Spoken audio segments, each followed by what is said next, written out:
In this video, we'll go over hypothesis testing for a population proportion, which is section 10.2 in our textbook. These are the slides for chapter 10, and for section 10.2 there are background notes and definitions and some good examples. For this video, we'll take a look at the lecture notes for section 10.2. All of these hypothesis tests are going to involve a population proportion. We'll start with some background on how you derive the formulas for this particular hypothesis test. There are a number of ways to test a hypothesis about a population proportion, but under certain conditions, and in particular these two conditions, n times p times 1 minus p greater than or equal to 10, and n has to be less than or equal to 0.05 times capital N. Under those conditions, it's possible to test a hypothesis about a population proportion by using a distribution called the sampling distribution of the sample proportion.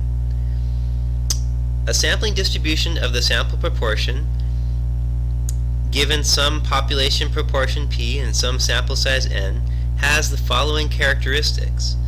The mean of this sampling distribution is just equal to the population proportion, and the standard deviation is equal to the square root of p times 1 minus p divided by n. Also, this distribution becomes approximately normal, approximately bell-shaped, if this condition is met, n times p times 1 minus p, if that's greater than or equal to 10. The hypothesis tests that you'll see in section 10.2 by and large meet these two conditions, n times p times 1 minus p greater than or equal to 10, and n is less than or equal to 0.05 times capital N. For this reason, most of the formulas and probabilities for these hypothesis tests are based on the sampling distribution of the sample proportion. We'll start with an example. Our first example is a hypothesis test involving a population proportion. This is very similar to exercises 15 to 26 in section 10.2 of our textbook. In 2015, about 26% of households in Riverside County received some form of federal housing assistance. An economist suspects, however, that the population proportion of households in Riverside County who receive federal housing assistance has decreased since 2015. The economist obtains a random sample of 400 households in Riverside County and finds that 93 out of the 400 households receive federal housing assistance. Is there sufficient evidence to conclude that the population proportion of households in Riverside County who receive federal housing assistance has decreased since 2015? Use an alpha equal to 0.05 level of significance. For the solution, we'll start with an initial step, and this step is optional. You don't necessarily have to do this step, but for me it helps out. I'm going to call it step 0, and that's to summarize the information and identify the point estimate. In the description of the problem, they mention that the proportion of households with housing assistance in 2015 was 26%. Also, it mentions that the economist took a random sample of 400 households this year, and among those 400, 93 households received housing assistance. In this problem, you are comparing the proportion in 2015 to the proportion this year. The sample proportion for this year can be found by doing x over n, so that's 93 divided by 400, and it comes out to 0.2325.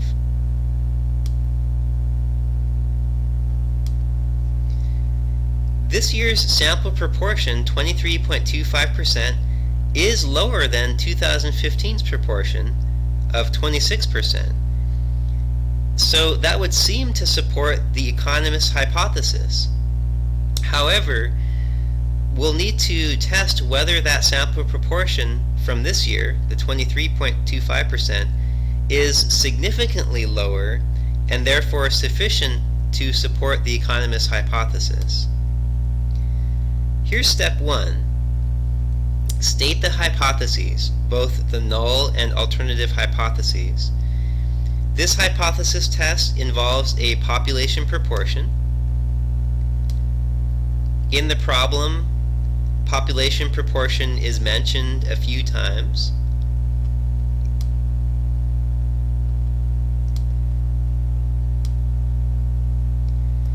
And for that reason, we'll use P to represent population proportion. In particular, P is going to represent what is unknown in this hypothesis test. The unknown is the population proportion of households in Riverside County who receive federal housing assistance this year. What is known is the proportion who received housing assistance in 2015. It's known that in 2015 it was 26%. What we don't know is what the proportion is this year.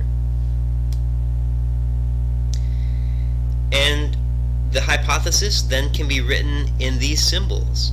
The null hypothesis is that the proportion this year, P, is just the same as the proportion in 2015, the 0.26. The alternative hypothesis is the hypothesis of the economist, which is that the proportion this year is decreased or lower than the proportion from 2015. This is an important note. On the homework or a test or in your own research, you typically only need to write your hypothesis using symbols. For full clarity, I've written the hypotheses as full sentences. But again, when you write these on a test or a quiz or in your own research, you typically write your hypothesis as symbols in this way.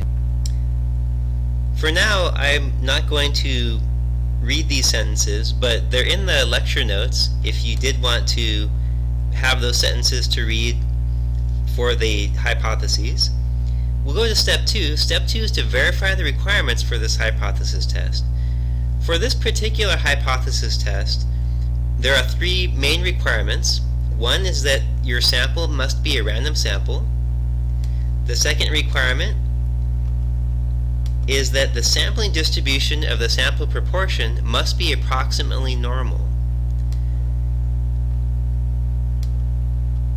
And the way to check that is that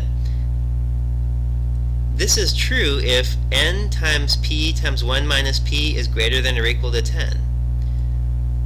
And note that now I'm using p sub 0 actually, and that p sub 0 just stands for the population proportion that's referred to in the null hypothesis. So by p sub 0, that's referring to the 0.26.